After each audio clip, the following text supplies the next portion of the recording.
A young man lost his life outside the River Crossing apartment complex in Texarkana, Texas, on June 17, 2014. 25-year-old Xavier Rollins, a beloved son and Army veteran's mother, faced many struggles in her relentless pursuit of justice. The incredible breakthrough years later would finally provide answers in a case that once seemed unsolvable. Xavier, born to Charlotte Rollins, was a beloved son who shared a close bond with his mother, spending much of his time with her. Their relationship was characterized by love and mutual support. But everything changed on June 17, 2014, when Xavier was fatally shot outside the River Crossing apartment complex on College Drive. At just 25 years old, he had been out of the Army for 4 years, working to build a future for himself. Despite the initiation of an investigation into his case, no substantial leads emerged, leaving the case unsolved and Charlotte grappling with her immense loss. The case grew cold, but her determination to seek justice did not waver. On June 17, 2022, 8 years after Xavier's demise, she organized a balloon release in hopes of reigniting interest in the investigation and encouraging anyone with information to come forward. This poignant event was not just a tribute to Xavier, but also a call to the community to remember the impact of violence and to support families like hers who are left searching for answers. She expressed the following, encapsulating the longing for closure that she and countless other families endure. If someone came forward, I would know my prayers have been answered. Charlotte brought a banner adorned with photographs of local crime victims, highlighting the ongoing struggle for justice faced by many. She stated, "We have some of them that yes, the case has been solved, but we have a whole lot of them that have not been solved." In 2024, a significant breakthrough occurred in the long unsolved case of Xavier Rollins, renewing hope for his family and friends. The police never ceased their efforts to find justice for Xavier, and Detective Thomas Shaddix had been diligently working on the cold case for several months. His commitment to uncovering the truth led him to discover DNA evidence, testing options that had not been available a decade earlier. Recognizing the potential of this technology, he decided to pursue it in hopes of finally finding answers for the Rollins family. As Detective Shaddix delved deeper into the investigation, he sought the expertise of the Texas Attorney General's Cold Case and Missing Persons Unit, which provided invaluable assistance. Their collaboration was made possible through a federal grant program from the Department of Justice, allowing them access to numerous resources, including expedited forensic testing. These advanced forensic methods enabled law enforcement to identify 27-year-old Cameron Cheatham as a suspect in the 2014 slaying of Xavier. Following the identification of Cheatham, the Attorney General's office played a critical role in facilitating his arrest. Using the newly uncovered evidence, Detective Shaddix secured a warrant for Cheatham, charging him with capital slaying. Cheatham was not difficult to locate, as he was already in custody at the bi-state jail, serving time for a felony probation violation warrant stemming from his arrest in September. This fortunate turn of events allowed the police to expedite the legal process and ensure that justice was being sought for Xavier. On October 1st, 2024, Charlotte received the life-changing call she had been longing for. She will never forget the moment when Detective Shaddix informed her of the arrest. Charlotte recalled, her voice filled with emotion. And he said, "We made an arrest, and I just went to screaming and hollering and yelling. I mean, you would have thought that I had just had a baby for the first time. That is what that felt like. It is like, okay, I'm about to get justice for my baby." She added, "I have got 30 to 40 shirts with his picture on it. Everywhere I went, he was going to see his face." Following his arrest, Cheatham was booked on the capital slaying charge, with his bond set at an impressive $1 million. The prospect of a trial ahead brought a sense of purpose and closure, reigniting the hope that had flickered throughout the years. A woman's body was discovered on a desolate road in South Pasadena, California on February 22, 1986. It was a chilling scene, with the victim found wearing only a nightgown, stabbed and strangled. Cathy Ann Small, a loving mother's life was cruelly taken.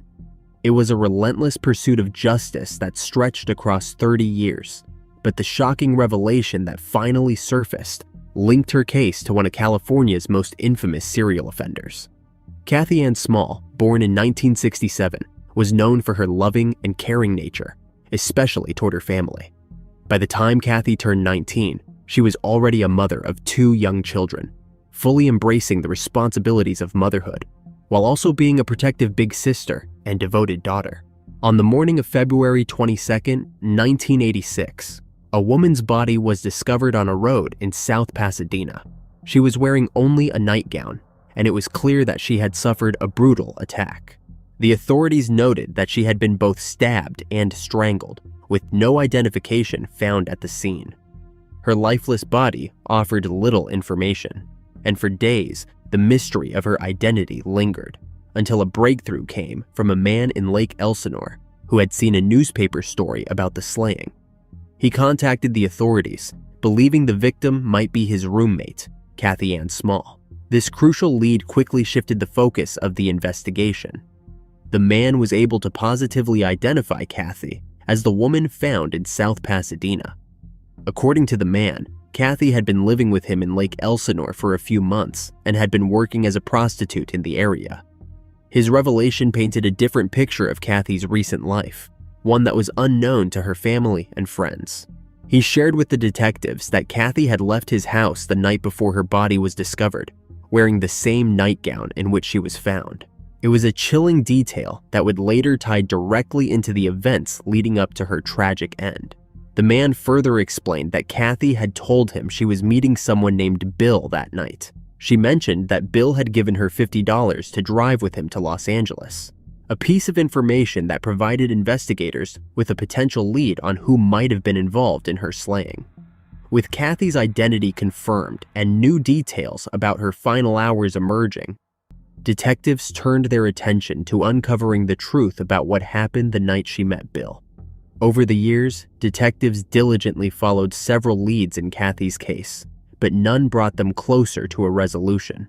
The break in the investigation came 3 decades after her end, when a sheriff's detective received a call from an investigator with the Los Angeles County Department of Medical Examiner. The medical examiner had been at the scene of a natural fatality at a residence directly across the street from where Cathy's body had been discovered 33 years earlier. Inside the home, a 63-year-old man had been found lifeless on his living room couch. He lived alone and had no children, but the investigation into his home would prove crucial to Cathy's cold case. While examining the deceased man's home, the coroner's investigator made a disturbing discovery. Scattered among his belongings were numerous photographs of women who appeared to have been given illegal substances, assaulted, and possibly held against their will. These troubling images suggested a dark side to the man's life. Further raising suspicion was a newspaper article found in his bedroom, which reported the identification of Cathy Small as the victim found stabbed and strangled in South Pasadena in 1986.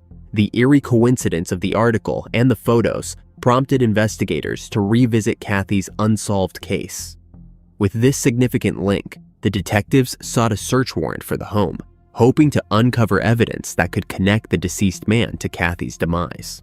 Several items were recovered and sent for DNA testing, with the hope that modern forensic analysis could finally provide answers. The criminalists tested these items, searching for any trace of DNA that could tie the man to the crime scene or Cathy herself.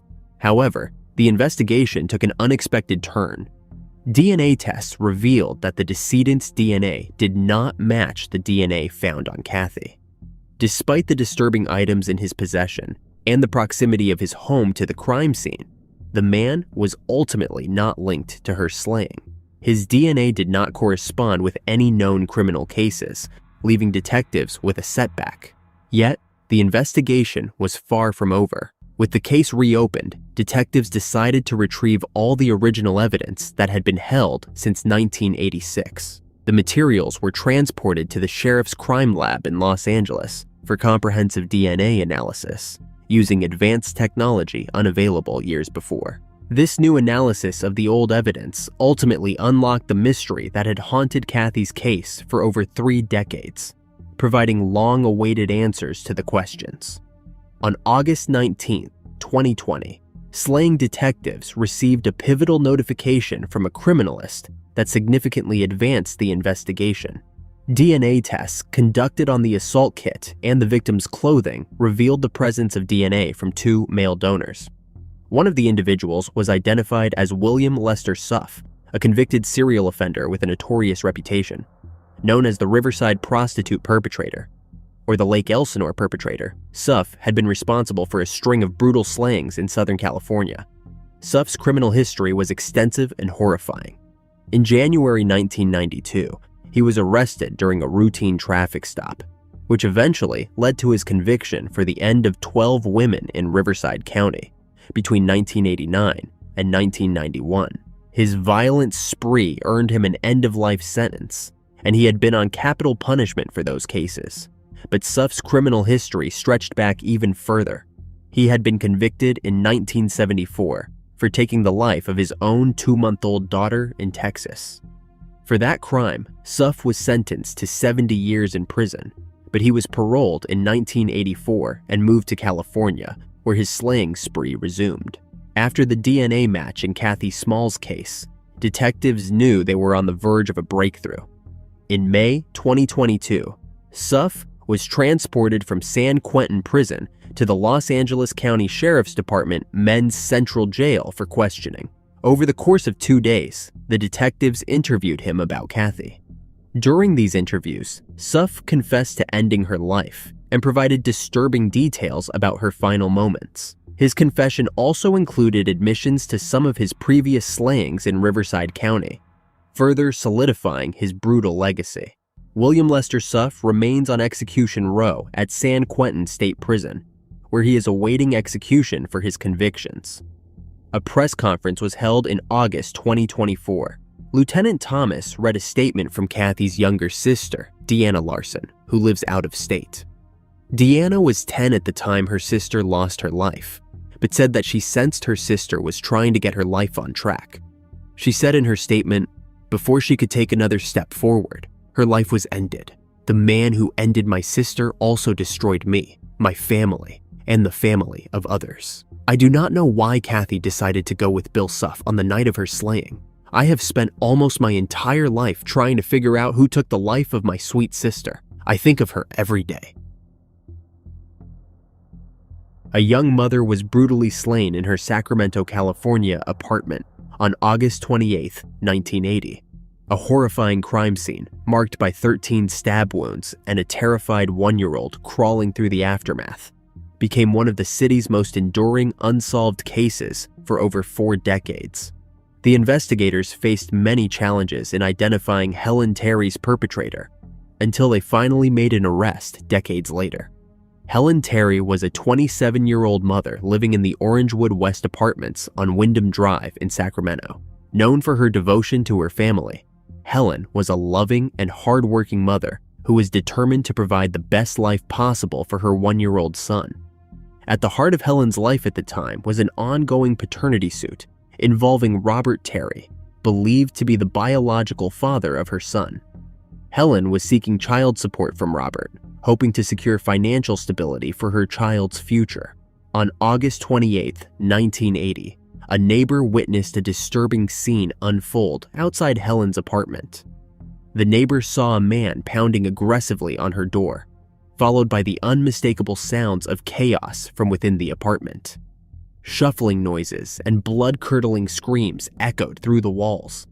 The commotion painted a terrifying picture of the violence occurring behind closed doors.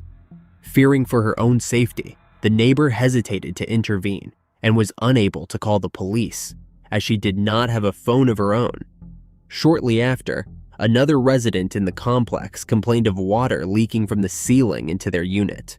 When the apartment manager entered Helen's apartment to investigate the source of the leak, he stumbled upon a horrifying scene. Helen had been brutally stabbed 13 times and was left to her end on the bathroom floor. The water that had caused concern was from a running faucet, adding to the disarray of the crime scene. Her 1-year-old son was found alone in the apartment. Crawling through the aftermath of the vicious attack, The police were immediately called to the scene, and investigators quickly began piecing together what had transpired. Bloodstains were scattered throughout the apartment, and furniture was overturned, indicating a violent struggle had taken place. It was clear that Helen had fought desperately against her attacker before succumbing to her fatal injuries. Despite the clues left behind, including the chaotic state of the apartment and the extensive blood evidence, identifying a suspect would prove to be a challenging task. Sacramento police launched an intense investigation into Helen's slaying. They combed through the evidence, interviewed residents, and pursued every possible lead in hopes of catching the perpetrator. A $2,500 reward was offered to encourage anyone with information to come forward. However, despite the efforts of law enforcement and the community's desire for justice, no suspect was identified. The case gradually grew cold, as detectives found themselves unable to develop any tangible leads or witnesses to push the investigation forward. Years went by with no answers, and Helen's case remained one of Sacramento's many unsolved cases. However, in 2016, hope was reignited when an investigator from the department's cold case unit decided to take a fresh look at the evidence. With advances in DNA technology, investigators were then able to re-examine the physical evidence collected from the crime scene in the hope of finding new leads. As the cold case team processed the old evidence, a major breakthrough occurred. DNA found at the crime scene of Helen pointed to a familiar name, Robert Terry, the man Helen had been embroiled in a paternity and child support dispute with at the time of her demise. This discovery immediately raised suspicions, as Robert had been a figure in Helen's life during a tumultuous period, but he had never been formally charged or named a suspect in the years following her slaying. Despite the promising DNA evidence linking Robert to the crime scene, detectives faced significant challenges. They needed more than just a DNA match to build a solid case against him. Investigators found themselves in a difficult position, knowing that while the DNA provided a potential lead, it was not enough to definitively place Robert at the scene of the crime at the time it occurred. There were still gaps in the timeline and insufficient corroborating evidence to bring charges against him. In 2024, new developments in Helen's case emerged when the Sacramento County District Attorney's Office Cold Case, Science, and Technology Unit took on the decades-old investigation. Using advanced investigative methods, detectives uncovered enough new evidence to finally charge Robert Terry with the slaying of Helen Terry. On September 27, 2024, 81-year-old Robert, residing in Rancho Cordova, was arrested and booked into Sacramento County Jail. Authorities have not yet confirmed whether Robert was the biological father of Helen's 1-year-old son. Their contentious relationship, compounded by the unresolved paternity dispute, remained at the center of the investigation. The police continued to examine their interactions and what role the paternity issue may have played in the motive behind the slaying. Robert Terry is set to appear in court for a bail hearing on October 17th, where further details about the case may come to light. His arrest at this late stage in life brought a shocking conclusion to a cold case that had stumped detectives for over 4 decades. Helen's brother, John Mays, said, "She was very kind, very loving. That is why we cannot even imagine something like that even happening to her. Totally uncalled for.